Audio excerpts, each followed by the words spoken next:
It's Arcade Sunday.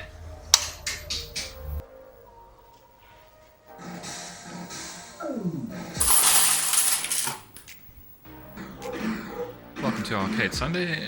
I'm just gonna basically relax in the arcade today. I don't have any broken machines or any projects to do for once, so I'm just gonna have a few games. This is what I'm basically playing this evening. As the night progresses, I shall give you another view of what's spinning a little bit later. Oh my word, and there again, I didn't have the game on record, but I got all the way nearly to the end. It's my first time ever I got that far, and I didn't have it on camera once again. So what does this tell you? Perhaps I must set up my camera stand for the next game possibly, because that is amazing. I've never got that far. Oh my gosh. Anyway, on to the next one. Well, I just had one of my best games ever of Donkey Kong 3. I can't believe I actually didn't record the game, but for some reason I thought, nah. And I did 205,000, my highest score ever in PK3. So I'm quite happy with that. Amazing.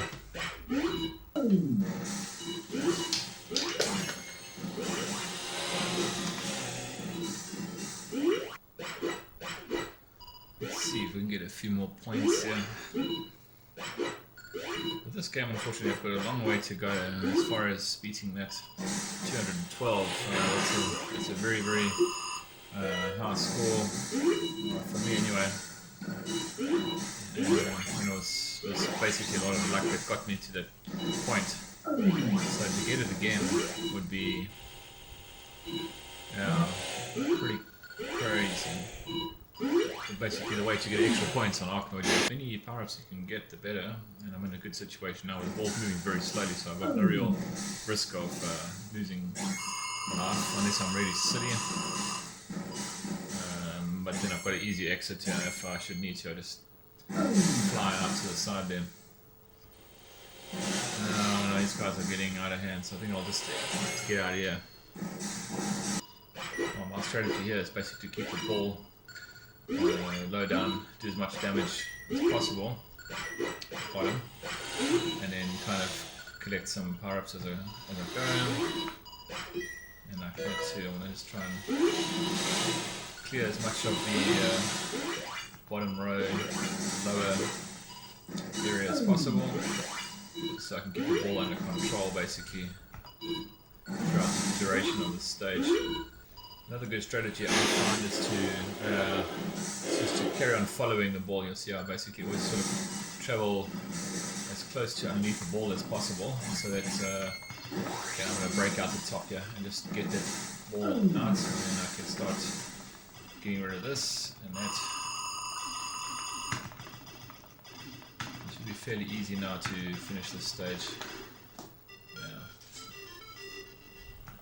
Okay, there's a couple of interesting hooks you can do here, but you basically got to just get the right angle on that ball. Obviously, it's kind of the name of this whole game. Really, it's all about angles.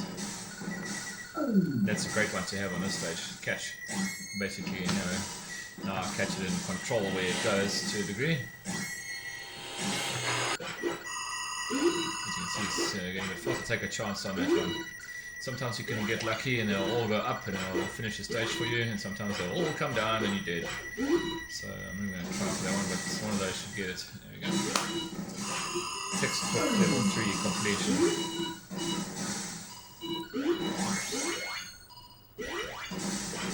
Okay, up you go.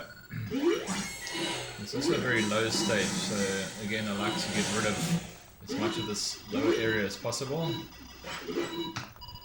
I'm going to take that for fun. Wasn't really very fun, and died. That wasn't cool.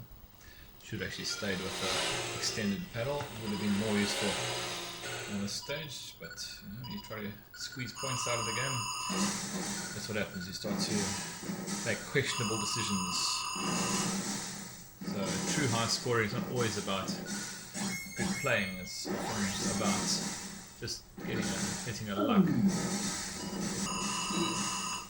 Another method for point pressing in this game, although not very effective because it's very low scoring, is to basically get rid of these guys. Yeah, like 100 points each only, so 100 points. Yeah, it's hard to clock up good scores just by killing those guys, but it is another method. There's a method where I think on level 1 I tried a couple of the easier levels where you can clear almost the whole stage, or level 1 especially. Actually grab the laser and just carry on returning the ball and just shooting all the enemy guys just to make points. Just a very tiresome way to point press, but it's possible. Here too, I like to try and keep the ball low first and try to destroy as much of this bottom section as possible before letting it go up. The reason for that is obviously there's very limited selection of power-ups for this stage. As you can see, only a few possible power-up blocks there, and usually not all of them actually yield any power-ups, so it's hit and miss. So try to control it as far as possible. Okay, it's one up. Okay, so now I'm going to start losing. It's bad when that happens. Okay, I'm not going to get that for now. It might have been useful. The ball's starting to go a bit quick now anyway, so I think I'll just try to force it up to the top. Just let it do as much damage as possible by itself. Might as well let's take that. Let's start to destroy some of these blocks. I'm missing out all opportunities for any form of power-ups. As you can see, once 3 ball is in play, you have no chance of collecting additional power-ups from the blocks that might contain them. Okay, I just fire this in. Laser's good to start with this layer stage, especially because there's a lot of protection going on with some of the blocks here. They're hiding behind this unbreakable gold brick, so you basically just take out as much as possible with a laser and then carry on playing. Oh, and that's it. Well, let's see what's next. Well, let's have a game of Twin Cobra for fun. Great game. I always used to love the look of this game back in the day. I think I just liked the graphic style. Also quite enjoyed the cabinet that it was in. It was like one of those with the 2-player cabinet with a big head on the top, or big marquee on the top. This looked like a big imposing machine, very loud as well, and I think a lot of these potato games are quite loud for some reason. Oh well, that's the end of Twin Cobra. Didn't really play too well, but still fun to play. Let's see what's next. What sound does it make? We're gonna have a game of Final Fight now.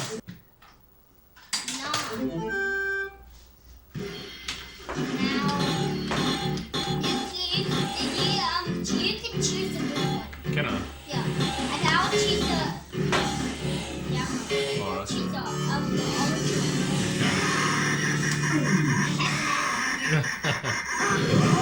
Oh, yes. I killed it. Wow, nice one. I killed one bag and you killed the other bag.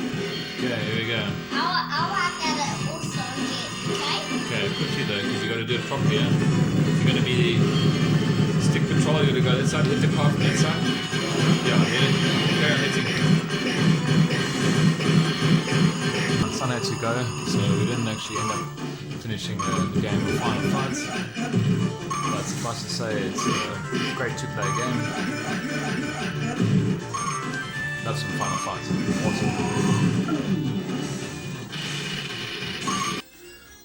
Also, it's the second Mega Drive game that I owned, Arrow Flash, along with obviously the pack-in Sonic at the time.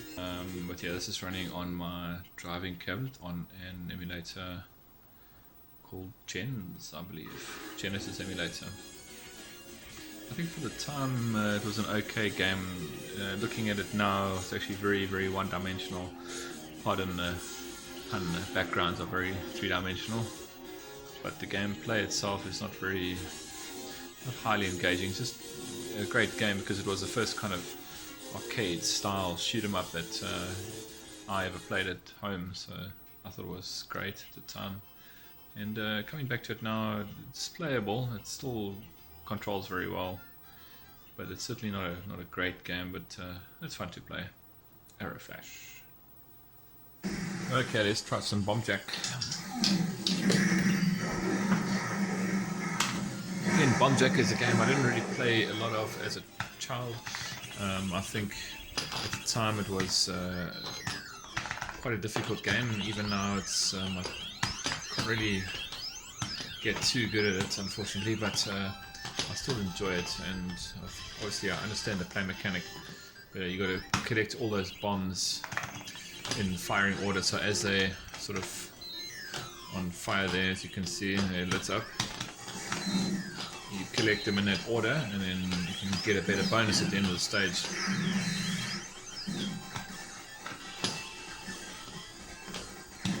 Ooh. Those little guys are point multipliers. Tekken games are very famous for point multipliers and special scoring.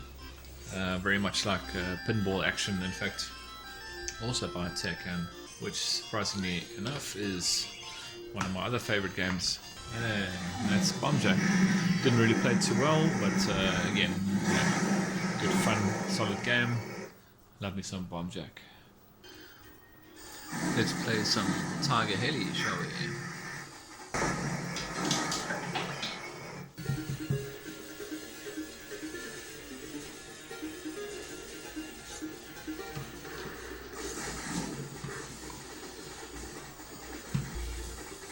Is a game that's actually very, very tough.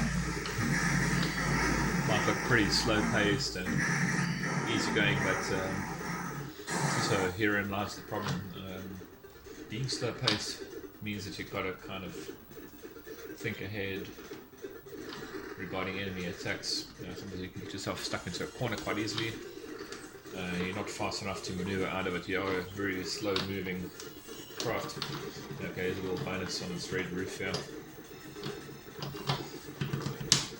Get rid of this guys first. There you go. 10,000 points. Double hidden bonus there. So in any event, once again, not a very well played game, but enjoyable nonetheless. 85. My word. Now this is about halfway through the night, so this is what's spinning up at the moment. It's got Arrow Flash running on the Mega Drive, got some Raiden going here, classic original, Rygar, and oh yeah, some Road Fight. So this is also one of my favorite consoles, running on the driving cabinet through an emulator called Stella.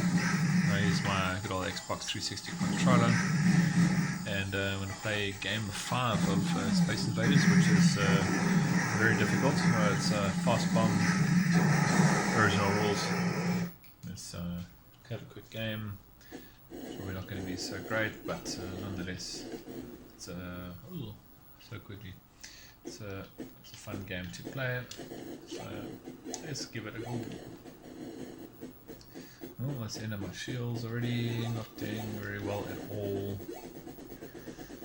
Nonetheless, let's carry on. Great game. Still one of my favorite Space Invaders versions is the Atari 2600 version, which is this version. I played a lot of this game growing up.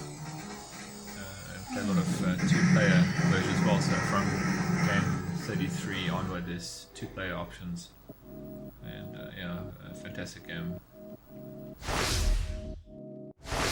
Well, as usual, thanks for hanging out with me and playing some games in the arcade. If you have any other recommendations of games that you'd like to play, do let me know. In any event, this is Arcade Sunday. Cheers for now.